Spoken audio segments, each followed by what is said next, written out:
I, 30, female, first met my husband, 40, male, when I started college. He was a professor at my college and he taught me for one semester. I had a huge crush on him back then too, but obviously I didn't confess my feelings because he was my professor and he was married at that time. It was just a harmless crush anyway, so it wasn't that big of a deal. I never thought that our paths might cross in the future. I thought I wouldn't even see him after I graduated, but I was so wrong. I had been single for a year after a bad breakup when I decided to try some dating apps. I wasn't even looking for something serious. I just wanted to get back into the dating game. I found him on a dating app. I did a double take because I literally couldn't believe my eyes. Last I heard, he had been happily married and now he was showing up on my dating profile. I swiped right away because I did find him attractive. We weren't student teacher anymore and I didn't think there was any harm in it. I honestly didn't even think that he would swipe right. I thought he would ignore me, but he sent me a message. I was over the moon. It was literally a dream come true for me. I mean, how many people can say that their crush has been interested in them? Of course, I replied to him and we talked about our lives for a little bit. He asked me what I was doing work-wise and I did the same. He was teaching at a different college now and he told me all about it. Finally, after a few days of talking, he asked me if I wanted to have dinner with him. I had almost lost hope because we had been talking, but he had not implied that he was interested in dating me. I just thought he wanted to catch up with me since we knew each other once. I did a little happy dance when he asked me out for dinner, and then I said yes. I wanted to go out with him for the longest time, and I was finally getting the chance. The first time I met him, he was super awkward.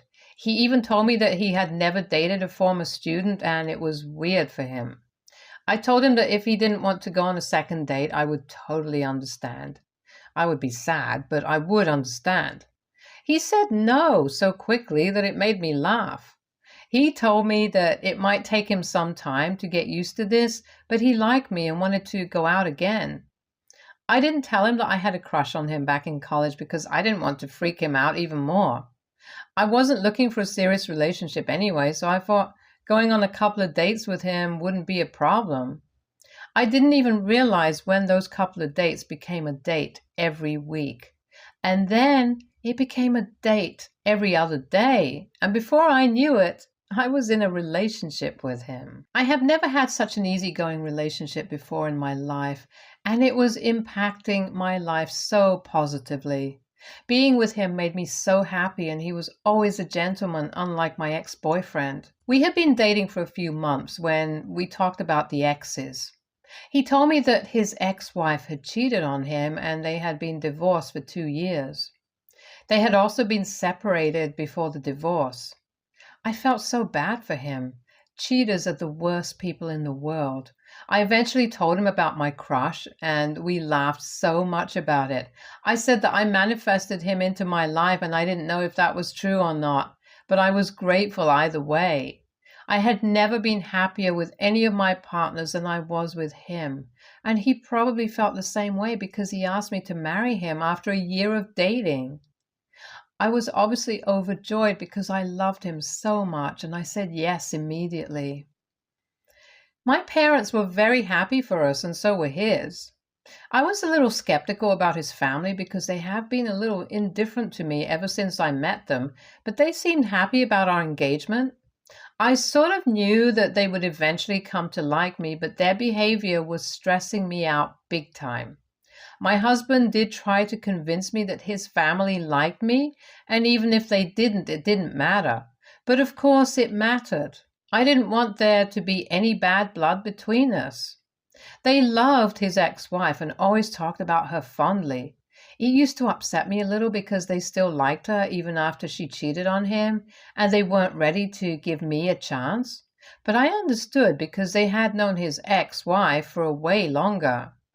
She used to be friends with his sister before she started dating my husband, so she had been in their lives for quite a few years. I got that I never had that much history with my in-laws, but they still could have given me a chance. Nevertheless, I was relieved to see that they were happy about our engagement, and I decided to let all that negativity go. My sister-in-law was still not on board with the wedding. She did not like me at all, and she never tried to hide it. I got that my husband's ex-wife was her friend, but she should have been happy for her brother. How could she hate me and not her friend who cheated on her brother? I mean, she had some sick sense of loyalty towards her friend, and I didn't bother trying to befriend her. None of the in-laws helped out with the wedding preparations at all. I sort of had to do everything on my own. My mom did help out with everything my fiance couldn't, so that was a big help. I just thought that my in-laws needed more time to come around. I was for sure convinced that they wouldn't do anything disrespectful after the wedding. We will be a family then, so they will accept me into their lives. God, I was so wrong. They didn't wait until after I was married. They couldn't even sit and see me and my husband get married to each other. They had to ruin it. They probably planned it the way they were acting. It is just so awful that they didn't even think about their son and the fact that it was his wedding. On the day of our wedding, I was at the venue getting ready with my mom, mother-in-law, sister-in-law, and a few of my friends. Mother-in-law and sister-in-law were acting so shady. They weren't talking to anyone other than each other. They weren't even being polite. They were straight up ignoring my mother and friends. I didn't know what to do or say to them. It was super awkward. After a lot of hushed whispering, they both left the suite where we were all getting ready. My mom told me to go talk to them. She thought maybe they were feeling left out. I doubted that was the case, but I still went after them just to appease my mom. If I could make them more comfortable, then I was going to try for sure. They might not be very happy with me, but they were going to be part of my family, and I wanted them to enjoy my wedding day as much as me. What I saw when I went outside, though, made me see red. Firstly, my husband's ex-wife was standing outside my wedding venue. Secondly, my mother-in-law and sister-in-law were both standing with her and laughing. And thirdly, they were filling up water balloons with colored water in them like literal kids. I didn't even get to say anything before his ex-wife spotted me and threw a red-colored water balloon at me like a child, and it hit me right in the middle, soaking my wedding dress in red water. I started yelling. I didn't even know what I was saying. I just wanted them out of my sight. They weren't laughing then. They just stared at me like I was the one in the wrong. Tears started in my eyes because I was so incredibly angry. They didn't make a move until my husband was standing right next to me with a grave expression on his face. He told me to calm down and led me inside. He gave me water and calmed me down before he went out again for 5 minutes. After that, he said that we would get married in 20 minutes, and he told his family to leave. I wanted to laugh and cry at the same time. I wanted my wedding to be perfect, and now my dress is ruined. It didn't deter my husband, though. He burst a water balloon on his clothes, too. I looked at him with wide eyes, and he just handed me a couple more balloons. He said that he would throw some balloons at me, and I should do the same. He called it our watercolor wedding. I didn't think it was possible for me to love him more, but in that moment I did. I didn't care that my in-laws were literally evil. As long as I had my husband, I was good.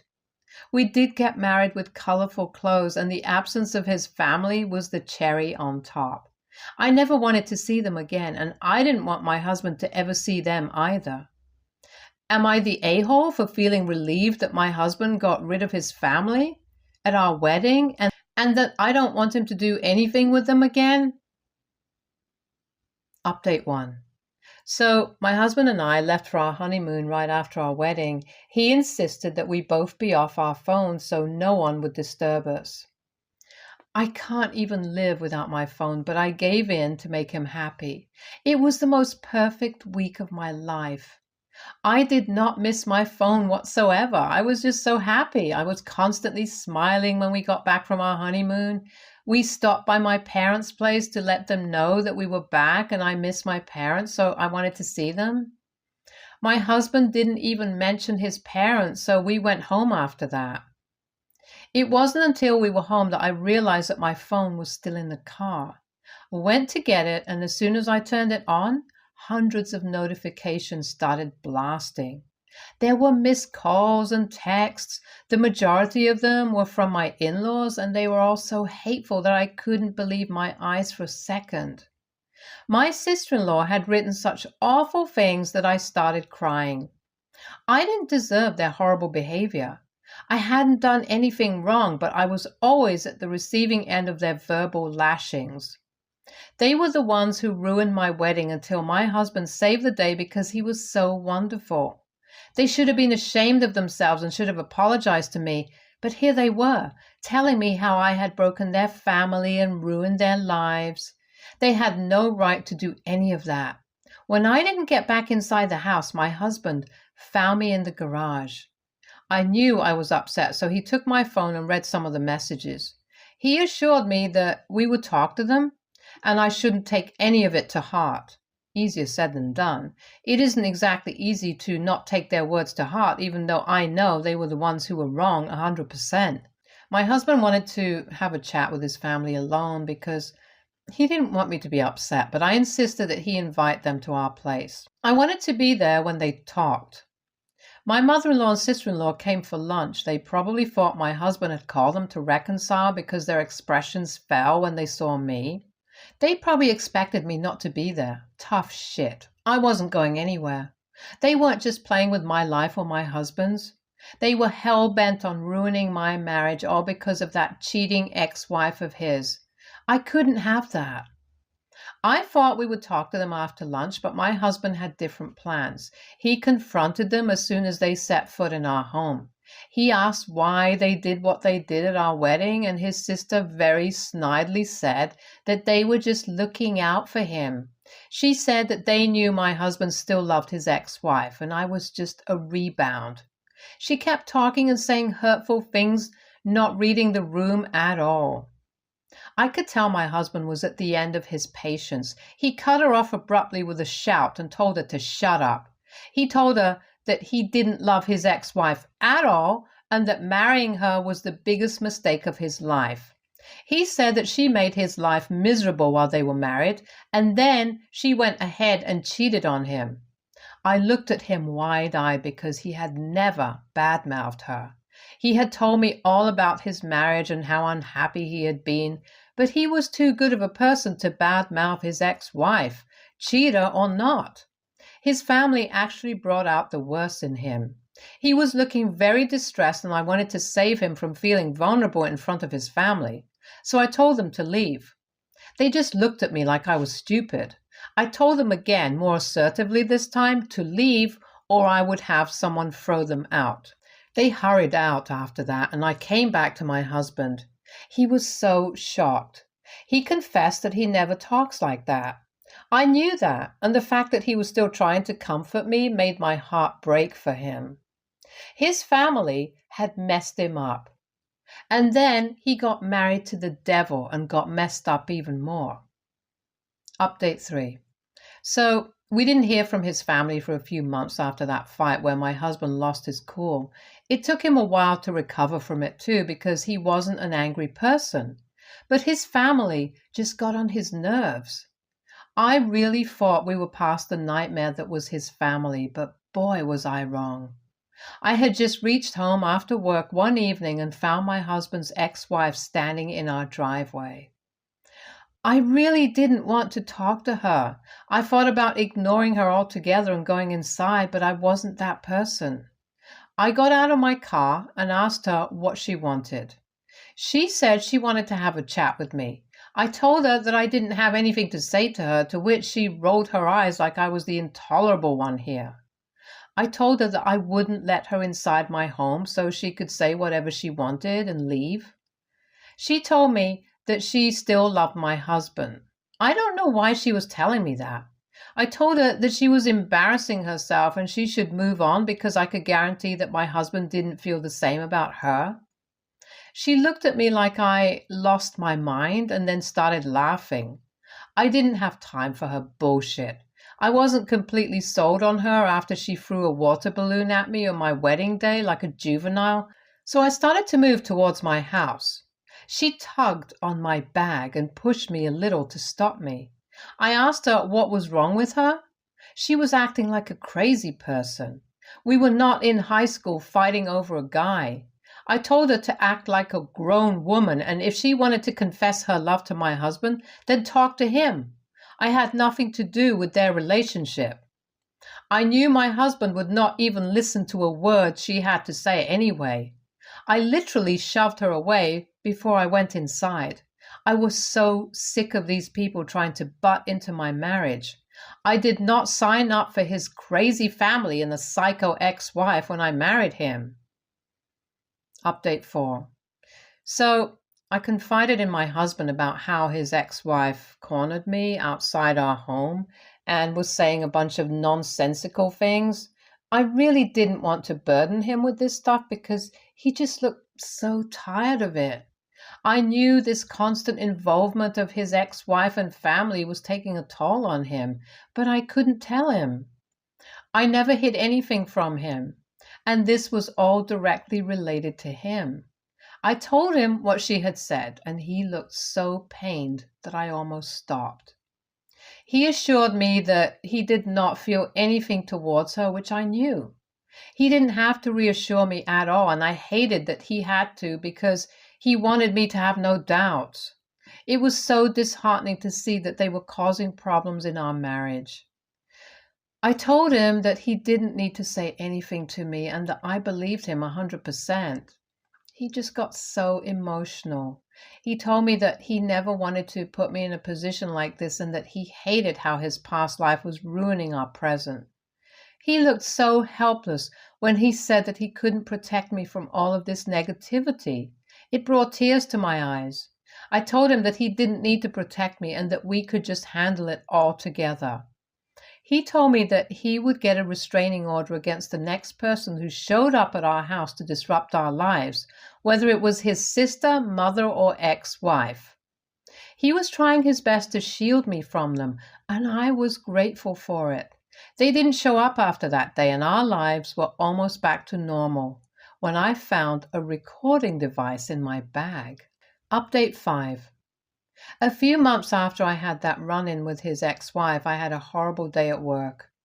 I was on my way home, tired and just ready to call it a day. I had just entered the house when my bag got stuck in the door and everything fell out on the floor. It was just one of those days when everything was going sideways. I was so frustrated that I left all the things there and lay down on the couch. My husband was the one who picked up all the stuff when he got home. He was feeling terrible, so he told me to just relax and that he would bring my stuff to me so I could put it back in my bag. He brought all the things and set them all out on the coffee table, and that's when I saw it.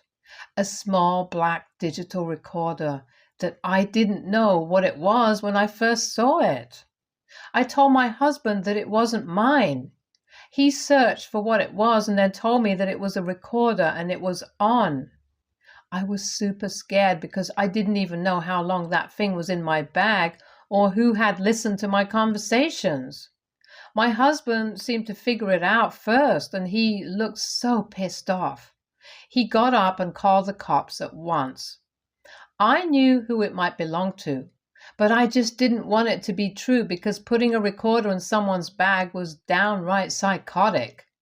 The cops told us that the recorder was purchased by his ex-wife a few months ago. He didn't even try to hide her tracks. She probably thought that we wouldn't call the cops. This time it was me who told the cops to arrest her. They got her for obstruction of privacy and stalking. We had to go to court, but I wanted her to pay because she went too far this time. She had no right to incorporate herself into our lives in the first place, and the things she had done were insane, and I needed to put a stop to them. Update 6. In the following days, I started getting texts from my mother-in-law and sister-in-law again after months. They were still not my fans and they were blaming me for sending his ex-wife to jail. They said that I was insensitive and horrible for doing that and she didn't do anything to me. That was a bit of a shock. I mean, what else could she do? She had literally put a recording device in my bag, which is such a gross invasion of my privacy. What did she want to hear anyway? Why can't she just move on like a normal person and leave my husband and me alone? I obviously didn't reply to any of their texts, though. The court was exhausting. His ex-wife really was insane. She kept saying that she wanted him back, and that's why she put the recorder in my bag. She wanted to listen to our conversation and figure out if we had been together when she was married to him. My husband told me later that she had been paranoid during their marriage, that he was cheating with her with the student. He had assured her millions of times that he would never do that, but she went ahead and cheated on him anyway. She kept crying about how she cheated because she thought he was cheating too. Does that make any of it okay? I was honestly done with her drama and her presence in my life. I wanted peace. And that's what I planned to get, no matter what. She didn't get any jail time, much to my disappointment. She did get a fine and a restraining order, which made me quite happy. I thought we were done after the court, but my husband took me to the police station and got a restraining order against his sister and mother too. I didn't want to say anything to him since they were his family, but I actually felt safe knowing that they wouldn't come near me now. He also got us a security system to install at home. I was just happy that he cared that much and that we finally got rid of the nuisance that had been plaguing our lives ever since we got married. Stay tuned for more stories from our girl relationships.